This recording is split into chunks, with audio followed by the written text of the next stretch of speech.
ساتھ ساتھ آئل کی پرائس کم ہو گئی ہے. جو چیز $90 کے اوپر ہوتی تھی اور ایوریج پہ میرے خیال سے میرے زمانے میں $98 کی تھی, وہ آج $75 کی ہے. ہم کو اس کا بھی فائدہ اٹھانا چاہیے اور ادھر بھی اپنے آپ کو فسکلی کنسالیڈیٹ کرنا چاہیے. یہ بڑی امپورٹنٹ بات ہے. آپ کہہ رہے ہیں کہ ابھی جو آئل پرائسز انٹرنیشنل مارکیٹ میں کم ہوئی ہیں, بجائے اس کے کہ اگلے جو ریوائز ہوگا اس میں پاس آن کریں, بہتر ہے کہ تو ڈیزل پر پی ڈی ایل جو ابھی بھی $25 ہے اور آئی ایم ایف سے کمٹمنٹ $50 ہے وہ کر دیں, اور پھر کیا پیٹرول وغیرہ پہ تو کیونکہ $50 ہوا ہوا اس پہ سیلز ٹیکس لگا دیں. آپ اس سیل ٹیکس لگا دیں یا پی ڈی ایل کی لمٹ کو بڑھا دیں, جو بھی کر لیں. لیکن میرے خیال سے اس وقت اگر حکومت یہ کر لے, اگر آپ کو 1% نہیں بھی لیتے آپ سے, اور آپ دیکھیں نا, مطلب آپ نے بجلی دے دی ہے پورے سال کی کسی ایکسپورٹ انڈسٹری کو سستی $100 ارب کی, آپ نے پورے 6 مہینے سے آپ نے پرائسز نہیں بڑھائی ہیں گیس کی. آپ کی ایس این جی پی اور ایس ایس جی سی جو ہے $100 ارب کا نقصان کرے گی سردیوں میں, شاید اس سے زیادہ کریں گی. آپ نے گیس کی پرائسز نہیں بڑھائی ہیں تو اس کے سارے نقصان ہوں گے. آئی ایم ایف وہ سب چیزیں بھی دیکھ رہا ہے. آپ نے جو آئی ایم ایف نے آپ کو 200 یونٹ تک کے ڈیفر کرے تھے, آپ نے وہ 300 یونٹ تک کے ویو کر دیے ہیں بجلی کے بل, fuel adjustment charges.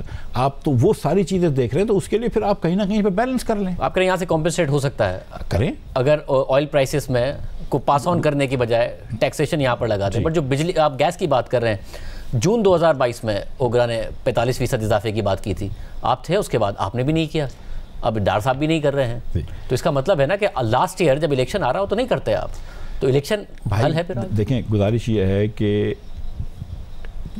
Prime minister صاحب سے میری بات بھی ہوئی تھی, وہ تقریباً میرے خیال سے مان گئے تھے کافی چیزوں پہ کہ ہم یہ پرائسز بڑھائیں گے.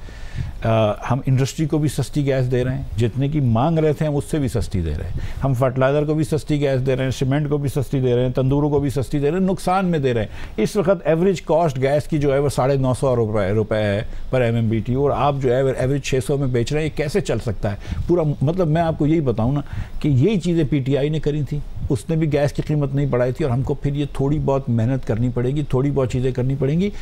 ویسے میں آپ کو میں سمجھتا ہوں, دیکھیں الیکشن ایئر ہے, تھوڑا بہت 4-6 مہینے کا مارجن ہونا چاہیے, لیکن اس وقت مارجن نہیں ہے پیچھے. اگر آئی ایم ایف نہیں آئے گا تو میں آپ کو بتا رہا ہوں کہ یہ بہت برا حال ہوگا. اور آئی ایم ایف ایک تو آپ یہ کہہ رہے ہیں کہ پیٹرول کی قیمتیں پاس آن کرنے کے علاوہ اور کیا کیا فوری اقدامات ہیں یہ کریں کہ جنوری کی میٹنگ میں فوری طور پر پاکستان کو قسط مل جائے اور یہ خطرہ ٹل جائے؟ جنوری کی میٹنگ میں ابھی ذرا سا مشکل ہو گیا ہے, کیونکہ ابھی تک تو آئی ایم ایف کا وہ مشن ہی نہیں آیا ہے. آئی ایم ایف کا جب مشن آئے گا, اس کی ڈیٹس ملیں گی, اس کے لیے تھوڑا سا ہم یہاں پہ پہلے کچھ چیزیں کریں. ایک مرتبہ مشن آ جائے گا اور ٹیبل کے اکراس بیٹھیں گے تو انشاءاللہ چیزیں بہتر ہو جائیں گی, اس میں کوئی. لیکن مشن لانے کے لیے کچھ 2-4-6 اقدامات کرنے پڑیں گے یہاں پہ بیٹھ کے. اور اب دنیا چینج ہو گئی ہے, مطلب ہم کو اس کو سمجھ کے کرنا پڑے گا.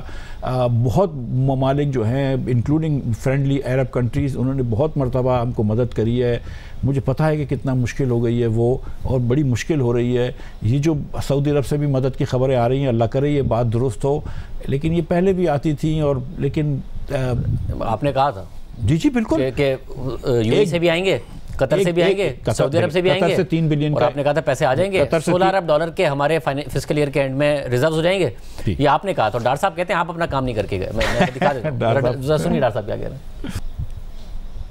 ایسا نہیں ہے کہ صرف کہیں اور سے یہ بات آ رہی ہے یا عمران خان صاحب یہ بات کر رہے ہیں. مفتاح اسماعیل صاحب کہہ رہے ہیں کہ دسمبر کے بعد بھی ڈیفالٹ کا ہائی رسک رہے گا, تو آپ کی جماعت سے یہ بات آ رہی ہے نا کہ ڈیفالٹ کا خطرہ ہے. اور مفتاح اسماعیل صاحب ایسے تو نہیں ہے جن کو معیشت کا پتہ نہیں. مفتاح اسماعیل صاحب کو پوچھیں, میں ابھی تک تو میں کامنٹ نہیں کر رہا مفتاح اسماعیل صاحب کی باتوں پہ.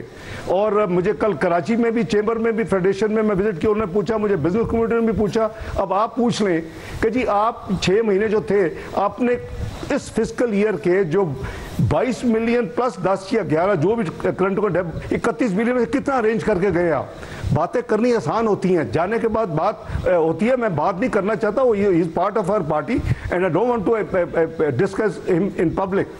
لیکن ان کو کبھی پوچھے کہ جی آپ جب 6 مہینے فائنانس منسٹر تھے, کیا آپ کو 32 بلین کے ارینجمنٹ کر کے نہیں جانا چاہیے تھا؟ کتنا کیا تھا آپ نے جانے سے پہلے؟ تو میں اس سے آگے نہیں کچھ کہہ سکتا. For me he is non anti. جی ہم تو پورا ارینجمنٹ کر کے گئے تھے. 3 بلین کا وعدہ کیا تھا قطر نے, یہ مجھ سے وعدہ نہیں کیا تھا, یہ آئی ایم ایف کو بتایا گیا تھا, تبھی آئی ایم ایف نے اپروو کیا تھا.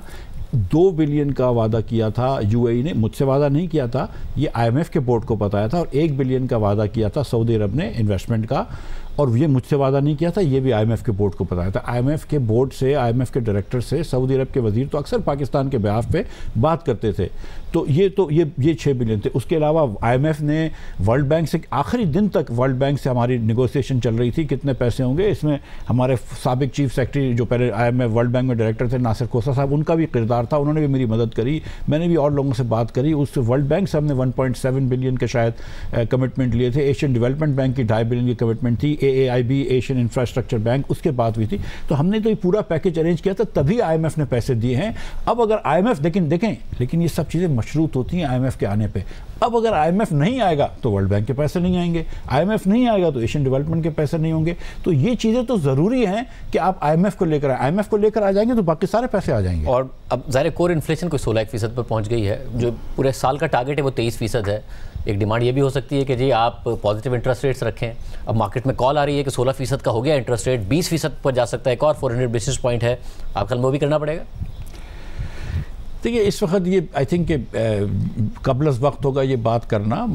آئی تھنک کہ ہم کو یہ بھی سمجھنا ہے, آئی انڈرسٹینڈ کہ کور انفلیشن زیادہ ہو گیا ہے, اس کے اندر انفلیشنری ایکسپیکٹیشنز بھی ہوتی ہیں, اس میں ڈیویلیویشن کا بھی افیکٹ ہوتا ہے, اس میں اور چیزوں کا بھی افیکٹ ہوتا ہے.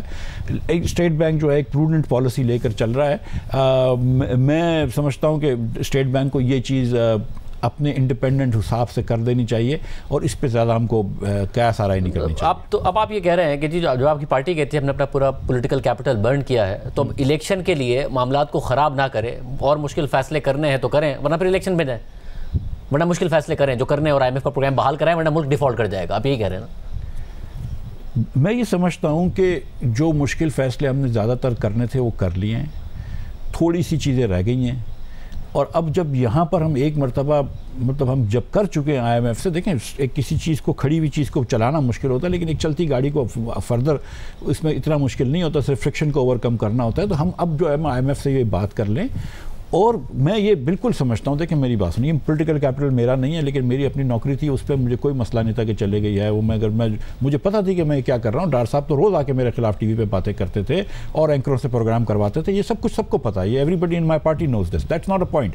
دا پوائنٹ از کہ آئی انڈرسٹوڈ کہ مطلب دا جاب کے ان کو, میں نے تو IBA میں جا کے کہا تھا کہ ہمارا اللہ نے چاہا تو حکومت آخر دن تک رہے گی, میں رہوں یا نہیں رہوں. تو لوگ مجھے بولتے تھے کیوں بول رہے ہو, میں کہتا دس از اے فیکٹ. اس سے کوئی فرق نہیں پڑتا. The fact of the matter is کہ یار دیکھیں ایٹ سم پوائنٹ جتنی بھی پولیٹیکل پارٹی ہیں, وہ پاکستان تحریک انصاف ہے, پاکستان پیپلز پارٹی ہے, پاکستان مسلم لیگ ہے, وغیرہ وغیرہ, پاکستان کا نام تو پہلے آتا ہے نا. اگر پاکستان نہیں ہوگا تو کیا سیاست کر لو گے, کیا ڈیفالٹ کراؤ گے؟ آپ سوچو تو صحیح کہ خدا نہ خواستہ ادھر ڈیفالٹ ہو جائے گا. آپ سری لنکا میں آپ دیکھ لیں کہ کیا حال ہوا تھا, اس ملک میں کیا حال ہوگا, کیا کھانا کا تیل نہیں مل رہا ہوگا. مطلب کیونکہ اس وقت جب آپ اقدامات کر رہے تھے تو ایک ٹویٹ آتی تھی آپ کو اکثر, مفتاح بھائی پلیز لک انٹو اٹ, اور وہ ہوتی تھی مریم نواز صاحبہ کی طرف سے. آپ غالباً ٹریڈرز کے اوپر انہوں نے کہا کہ پلیز لک انٹو اٹ, پھر اب آپ کہیں گے ان سے اس پہ انہوں نے نہیں کہا تھا, ملک ڈیفالٹ کر جائے گا. نہیں, وہ میری بہن جو تھی وہ تو چھوٹی موٹی کوئی چیز تھی, وہ کسٹم وسٹم پہ کسی کی کوئی چیزیں پھنس گئی تھی, اس پہ کہا تھا. میرے خیال سے ٹریڈرز پہ اس نے نہیں کہا تھا.